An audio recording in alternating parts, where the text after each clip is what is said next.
أشهد أن لا إله إلا الله وحده لا شريك له وأشهد أن محمدا عبده ورسوله أما بعد فأعوذ بالله من الشيطان الرجيم بسم الله الرحمن الرحيم الحمد لله رب العالمين الرحمن الرحيم مالك يوم الدين إياك نعبد وإياك نستعين اهدنا الصراط المستقيم صراط الذين أنعمت عليهم غير المغضوب عليهم ولا الضالين آمین۔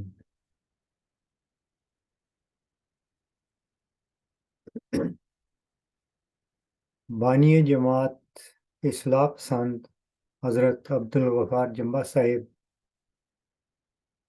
نے مجھے نیکی خدا ہے پر خطبہ دینے کا ارشاد فرمایا ہے، اور میں اسی مناسبت سے اپنے رنگ میں اس موضوع پر کچھ کہنے کی کوشش کروں گا۔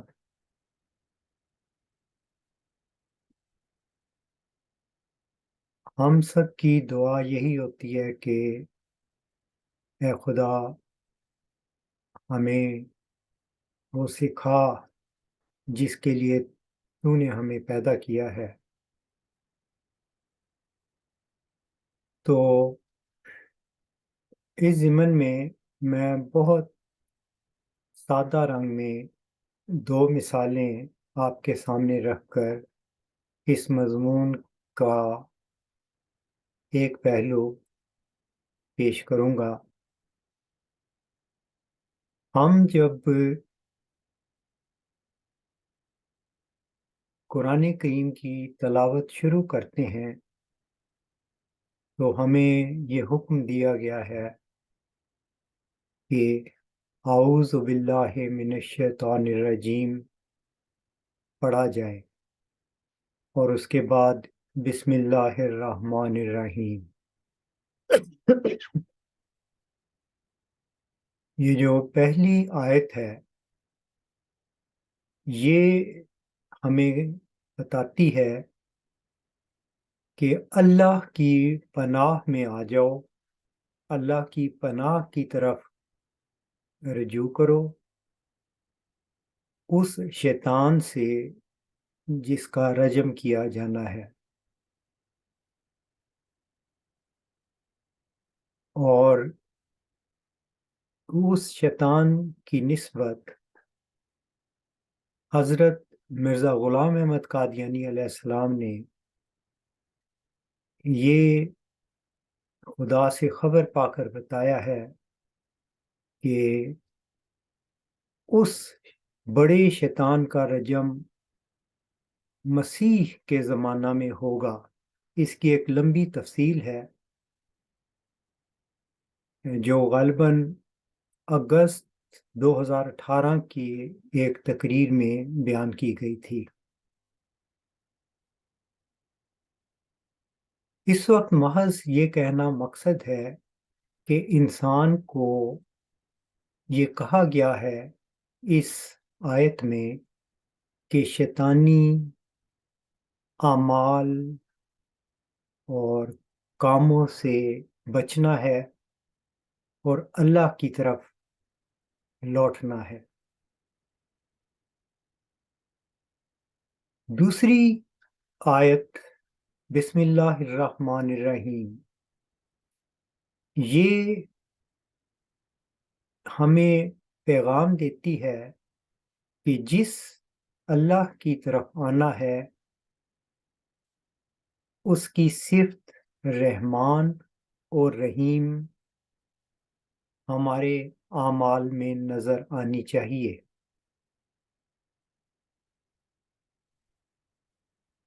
اللہ تعالی کی صفت رحمان اور رحیم ہمیں اس کائنات میں نظر آتی ہے۔ ہمارے اس کی رحمانیت یہ ہے کہ اس نے ساری چیزیں انسان کے لیے بنائی ہوئی ہیں، اور اس کے بغیر انسان جی بھی نہیں سکتا۔ یہ ہوا جس میں ہم سانس لیتے ہیں، یہ خدا کی بے غرض عنایت ہے، اس کے بغیر ہم جی نہیں سکتے۔ سورج کی روشنی ہے، پھل ہیں، سبزیاں ہیں، اناج ہیں، جانور ہیں جن کا ہم گوشت کھاتے ہیں۔ یہ اللہ کی رحمانیت ہے جو اس نے ساری کائنات میں، اس دنیا میں مہیا کر رکھی ہے،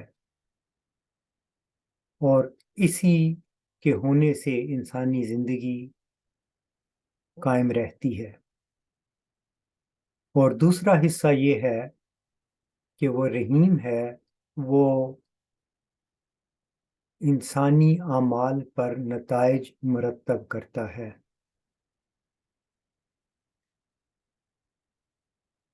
جب ہم یہ کہتے ہیں بسم اللہ، تو یہ جو لفظ اسم استعمال ہوا ہے، اس کا مصدر واسا ما ہے، واو سین میم۔ عرب لوگ اپنے جانوروں کی پہچان کے لیے ان کے اوپر نشان لگاتے تھے، جس سے پہچانا جاتا تھا کہ یہ اونٹ، یہ جانور کس کے ہیں۔ واسم البعیرہ، اونٹ کو داغ دیا گیا، اس پہ نشان لگا دیا گیا۔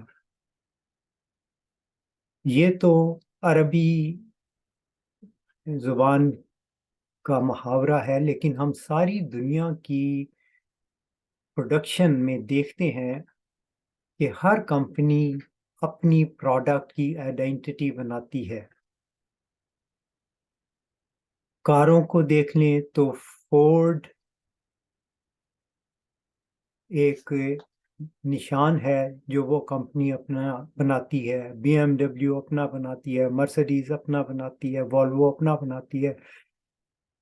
غرض ہر ایک نے اپنی شناخت کی ایک مہر اپنی پروڈکٹ پہ لگائی ہوئی ہے، اور یہی بات اللہ تعالی بیان کر رہا ہے کہ میری ذات میں تم میری رحمانیت اور رحیمیت کی مہر دیکھو گے، یعنی اس کائنات کے اندر۔ اور یہی خدا ہمیں یہ تعلیم دے رہا ہے کہ میرے رنگ میں رنگے جاؤ۔ تو اس کا مطلب یہ ہے کہ ایک انسان جب وہ خدا تعالیٰ کی طرف لوٹے تو اس کے اندر خدا تعالیٰ کی صفات کے رنگ نظر آنے چاہیے، تو پھر ہم کہیں گے کہ یہ پروڈکٹ اللہ کا پروڈکٹ ہے، یہ اللہ کا بندہ ہے۔ نیکی خدا ہے کا مطلب بھی یہی ہے اپنے بڑے سینس میں، کہ ہمارے اعمال اس رنگ میں رنگین ہو جائیں کہ اس کی غایت میں، اس کی انتہا پر خدا تعالیٰ کی ہستی کا ایمان اور یقین نظر آئے، یعنی ہر عمل کی انتہا پر خدا ہو۔ میں اس کی عملی مثال، جیسے کہ میں نے شروع میں کہا تھا کہ دو مثالیں دوں گا۔ پہلی مثال دیتا ہوں، قرآن کریم میں اللہ تعالیٰ نے بڑے لیول پر جو ذمہ دار لوگ ہوتے ہیں ان کے لیے ایک تعلیم دی ہے جو سورت طٰہٰ میں ہے۔ اس کے الفاظ اس طرح ہیں: وَأَنَّكَ لَا تَز وَإِنَّ لَكَ أَلَّا تَجُوعَ فِيهَا وَلَا تَعْرَىٰ وَأَنَّكَ لَا تَظْمَأُ فِيهَا وَلَا تَضْحَىٰ۔ اس سوسائٹی میں کوئی شخص بھوکا نہ رہے، ننگا نہ رہے، پیاسا نہ رہے اور دھوپ میں نہ جلے، یعنی اس کے پاس چھت ہو، مکان ہو اس کے پاس۔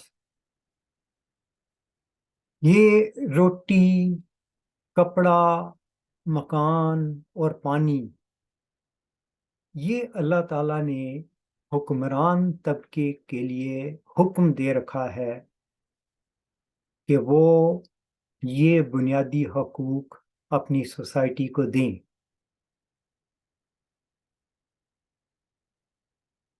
ہم نے رسول کریم صلی اللہ علیہ وآلہ وسلم کے زمانے میں دیکھا کہ آپ نے اپنے علاقے کے غریب لوگوں کے ساتھ یہی سلوک کیا۔ جو بھی مال آتا وہ شام سے پہلے ضرورت مندوں میں بانٹ دیا جاتا۔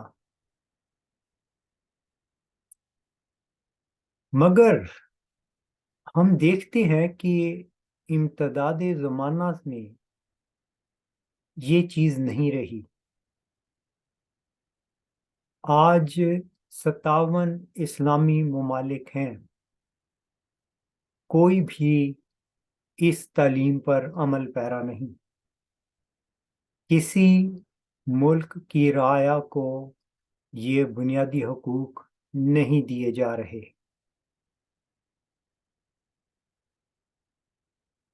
تو اس کا مطلب یہ ہے کہ ذمہ دار طبقہ، حکمران طبقہ اللہ تعالیٰ کے اس حکم کی پیروی نہیں کر رہا۔ یہ رسول کریم صلی اللہ علیہ وآلہ وسلم کی دوہری شان ہے کہ آپ کو دینی اور دنیاوی دونوں چیزوں میں اعلیٰ حاکمیت بخشی گئی۔ آپ مدینہ میں ایک سیاسی طور پر بھی حکمران کے طور پر غالب تھے، اور آپ نے قرآنی احکام کی امپلیمنٹیشن کر کے دکھائی۔ اس وقت ہم یہ دیکھتے ہیں کہ بعض ممالک ان بنیادی حقوق کو دیتے ہیں، عوام کو مہیا کرتے ہیں، اس لیے وہ بہت اور خوشحال رنگ میں رہتے ہیں ان کی عوام بھی۔ اب ہم آ جاتے ہیں مرزا غلام احمد قادیانی علیہ السلام کی طرف۔ آپ کو کیونکہ سیاسی طور پر غلبہ نہیں تھا، بلکہ اس کے برعکس صورت تھی، اس کے باوجود آپ نے ایک نظام پیش کیا جو کسی حکومت کے اندر رہتے ہوئے اپنی جماعت کے لوگوں کو مضبوط کرنے کے لیے تعلیم دی۔ آپ نے الوصیت میں تحریر فرمایا کہ یہ جو آپ سے یعنی جماعت سے کہا جا رہا ہے کہ وہ وصیت کریں اور اس پر اپنا 1/10 حصہ دیں، ایک طرف تو آمد کا ایک ذریعہ تھا، اور وہ بھی کوئی لازمی نہیں تھا، جو اپنی خوشی سے کرنا چاہتا ہے کرے، مگر اس کا دوسرا حصہ بہت زیادہ اہمیت رکھتا ہے کہ یہ جو پیسے جمع ہوں گے ان کا استعمال کیا ہوگا۔ اس میں یہ بھی آپ نے تحریر فرمایا، اور یہ بڑے غور سے اور یاد رکھنے کے قابل بات ہے، کہ ان اموال میں غریبوں، یتیموں، بیواؤں اور وہ جو معقول ذریعہ معاش نہیں رکھتے کا حق ہوگا۔ اور دوسری بات یہ فرمائی کہ ان اموال کو تجارت سے ترقی دی جائے۔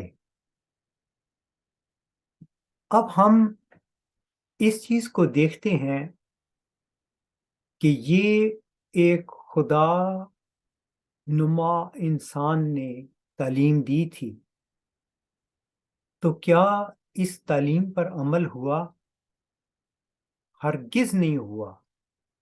اس کا مطلب یہ ہے کہ نگران طبقے نے حضرت مسیح موعود علیہ السلام کی اس وصیت کو رد کر دیا، ان کے اعمال بد اعمال ہو گئے۔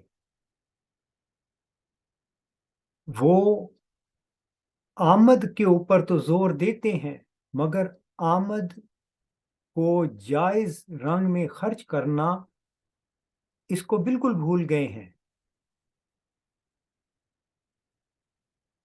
اب یہ بدعمالی لے کر کوئی یہ سمجھے کہ ہم دنیا میں اسلامی انقلاب کے لیے کھڑے ہوئے ہیں، اس کی نمائندگی کر رہے ہیں، تو یہ اپنے آپ کو دھوکہ دینے کے علاوہ کوئی چیز نہیں ہے۔ آپ دیکھیں کہ مثلا میں جس ملک میں رہتا ہوں، سویڈن، یہاں کے حکومت، یہاں کی سیاست اپنے عوام کو تمام بنیادی حقوق مہیا کرتی ہے۔ اگر وہ اس کے پاس ذریعہ معاش نہیں تو اس کو ویلفیئر ملتی ہے، اتنی ملتی ہے کہ وہ اپنی زندگی کی بنیادی ضروریات پوری کر سکے۔ یہ ایک اچھا معیار ہے۔ اس میں اس کو روٹی، کپڑا، مکان، صاف پانی کے علاوہ تعلیم اور میڈیکل کیئر تمام مہیا کی جاتی ہیں۔ اب اس کی دوسری صورت دیکھیں کہ یہ معاشرہ کوئی مسلم معاشرہ نہیں ہے، اور اس کے بالمقابل اگر ہم یہ خلافتی نظام کو لیں تو یہ نظام یہ ہے کہ ان شہریوں کو جو بنیادی حقوق دیتے ہیں، جو حکومت یہ سمجھتی ہے کہ ان کی کم از کم ضرورت ہے، تو خلافتی نظام ان پہ 48 چندے لگاتا ہے، ان سے پیسے وصول کرتا ہے، ان کی جو منیمم ریکوائرمنٹ ان کو دی جاتی ہے اس سے بھی 48 مختلف چندے ان پر عائد کر دیتا ہے۔ تو کیا ایسا نظام ان حکومتوں کے سامنے اسلام کی کوئی خوبصورت معاشی تصویر پیش کر سکتا ہے؟ ہرگز نہیں کر سکتا۔ کیا کوئی عقل مند یہ بات تسلیم کرے گا کہ ایک شخص جس کے پاس مثلا آئی فون 14 ہو، نیا ماڈل ہو، اس کو کہا جائے جی یہ ہمارے پاس نوکیا کا 310 ٹیلی فون ہے، یہ بہت بڑی چیز ہے، ہم ایک ایسا نظام پیش کر رہے ہیں جس میں آپ سب کو یہ ٹیلی فون ملیں گے، تو وہ اس کو کس نظر سے دیکھے گا؟ یہی حال اس وقت جماعت احمدیہ نے حضرت مسیح موعود علیہ السلام کی تعلیم کو چھوڑ کر اپنا کر لیا ہے، اور ایک خود فریبی کا شکار ہیں۔ کہ ہم خلیفہ آف اسلام ہیں.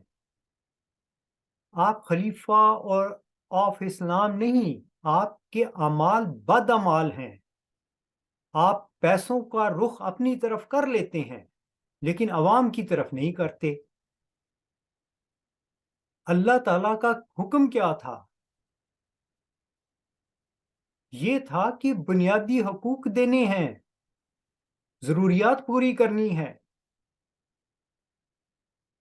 آپ کب کرتے ہیں؟ اس کا مطلب یہ ہے کہ آپ اپنے اعمال کی انتہا پر خدا کو نہیں رکھتے بلکہ اپنے نفس پرستی کو رکھتے ہیں. تو یہ جو اس زمانہ میں ورچو از گاڈ کا میسج دیا گیا ہے، یہ اسی چیز کی وضاحت ہے کہ جب غایت میں انتہا پر ہم نیکی یعنی اللہ کو دیکھیں گے تو ہمارے اعمال اللہ کی ہم رنگ ہونے چاہیے. عملی نمونہ کیا ہے؟ ہم رنگ ہیں ہی کوئی نہیں. یہ تو انتہا پر نفس پرستی ہے. تو نیکی خدا ہے کا بہت گہرا سوسائٹی پر، افراد پر اثر ہے. یہ الہام فتح اور ظفر کی کلید ہے. علمی رنگ میں، جیسے کہ میں نے یہ مثال دی ہے آپ کے سامنے، یہ ایک علمی مثال ہے، فکری مثال ہے اور حقیقی مثال ہے.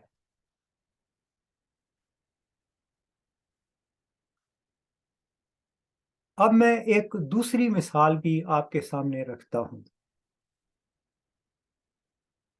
وہ یہ ہے کہ جب آپ کی یعنی انسان کی روز مرہ کے اعمال کی انتہا پر وہ اللہ کو پر ایمان اور یقین رکھے گا تو اس کے اعمال بھی اللہ کی جو تخلیق کا مقصد تھا اس کے مطابق ہو جائیں گے کہ انسان اس رنگ میں زندگی بسر کرے. یہ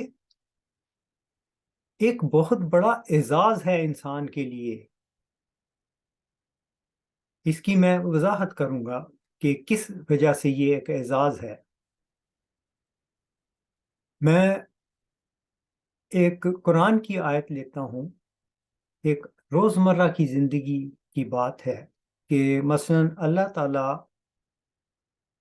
یہ چاہتا ہے کہ انسانی اعمال اس طرح کے ہوں کہ جب وَإِذَا قُضِيَتِ الصَّلَاةُ مِنْ يَوْمِ الْجُمْعَةِ فَاسْعَوْا إِلَىٰ ذِكْرِ اللَّهِ وَذَرُوا الْبَيْعَ. یعنی اب جمعے کے دن، جیسے کہ آج جمعہ کا دن ہے، کہ اللہ کہہ رہا ہے کہ اپنے تمام کاروبار، مصروفیات، نوکریاں چھوڑ کر جمعے کے لیے آؤ. اب یہ اللہ نے یہ چاہا ہے کہ انسان اس طرح کرے، تو ہمیں دیکھنا چاہیے کہ کیا ہم اپنے اعمال میں یہ رنگ رکھتے ہیں کہ اپنے کاروبار، نوکریاں اور مصروفیات چھوڑ کر وقت پر جمعہ کی نماز پڑھیں. اگر ہم ایسا کر رہے ہیں تو اس کا مطلب یہ ہے کہ ہم خدا کی آواز پر لبیک کہہ رہے ہیں. ہمارے اعمال اس رنگ میں وقوع پذیر ہو رہے ہیں جس رنگ میں خدا نے چاہا تھا کہ ہوں. یہ معمولی بات نہیں ہے کیونکہ انسان کو دنیا بڑی خوبصورت کر کے دکھائی گئی ہے اور طرح طرح کی چیزیں، خیالات اس کو اللہ کے ان احکامات سے دور کھینچنے کے لیے بھی موجود ہیں. لیکن جب وہ اپنی مرضی سے ایسا کرتا ہے تو وہ دراصل اس آیت کے نیچے آ جاتا ہے جو انسان کے بارے میں کہی گئی ہے کہ ہر ایک مخلوق نے اس امانت کو اٹھانے سے انکار کر دیا مگر انسان نے اس کو اٹھا لیا۔ انہ کان ظلوما جہولا، یہ بہت بڑے تعریفی کلمات ہیں کہ وہ بہت ہی ظالم اور جاہل ہے۔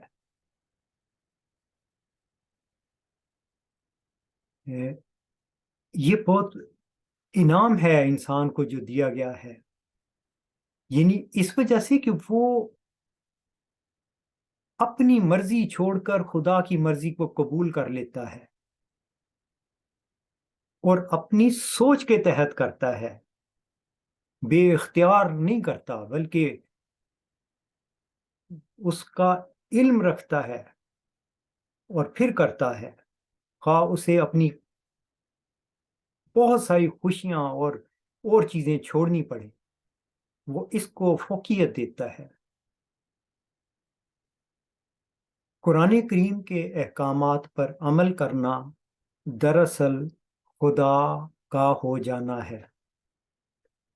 رسول کریم صلی اللہ علیہ وآلہ وسلم کی نسبت جب حضرت عائشہ رضی اللہ تعالیٰ عنہا سے پوچھا گیا کہ ان کے روزمرہ اعمال کیسے تھے تو حضرت عائشہ رضی اللہ تعالیٰ عنہا نے جواب دیا، کانا خلق القرآن، وہ قرآن کے وہ چلتا پھرتا قرآن تھے۔ یہ ہے وہ تعلیم، ہمیں وہ اعمال کرنے چاہیے جن کی انتہا پر نیکی کا چہرہ ہم دیکھ رہے ہوں۔ رسول کریم صلی اللہ علیہ وآلہ وسلم کو ایک صحابی نے جب انہوں نے نیا گھر بنایا تھا تو بلایا، تو آپ نے پوچھا کہ یہ روشن دان کس لیے ہے؟ تو اس نے کہا کہ اس لیے ہے کہ تاکہ روشنی اور ہوا اندر آتی رہے۔ اب دیکھیں رسول کریم صلی اللہ علیہ وسلم کا جواب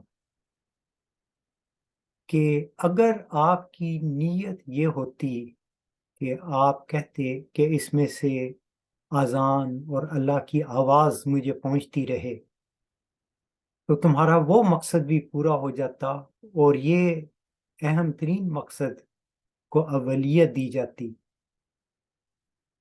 بخاری شریف میں ہم پڑھتے ہیں کہ سب سے پہلی حدیث جو لکھی گئی ہے وہ ہے انما الاعمال بالنیات، اعمال کا دار و مدار نیت پر ہوتا ہے۔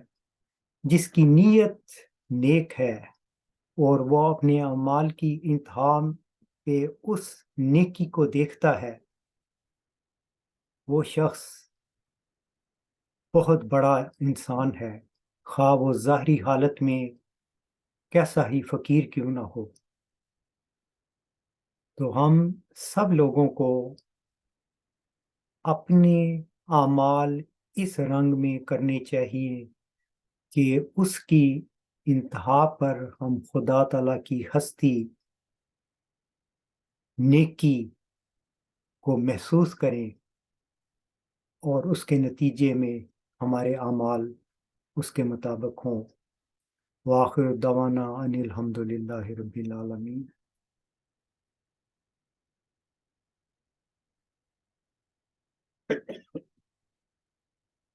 الحمد للہ نحمده ونستعینه ونستغفره ونؤمن به ونتوکل علیہ ونعوذ باللہ من شرور انفسنا ومن سیئات اعمالنا، من يهد الله فلا مضل له ومن يضلله فلا هادي له، ونشهد ان لا اله الا الله، نشهد ان محمدا عبده ورسوله۔ عباد اللہ رحمکم اللہ، ان اللہ یامرکم بالعدل والاحسان وایتاء ذی القربی وَيَنْهَى عَنِ الْفَحْشَاءِ وَالْمُنكَرِ وَالْبَغْيِ يَعِظُكُمْ لَعَلَّكُمْ تَذَكَّرُونَ اذْكُرُوا اللَّهَ يَذْكُرُكُمْ وَادْعُوهُ يَسْتَجِبْ لَكُمْ وَلَذِكْرُ اللَّهِ أَكْبَرُ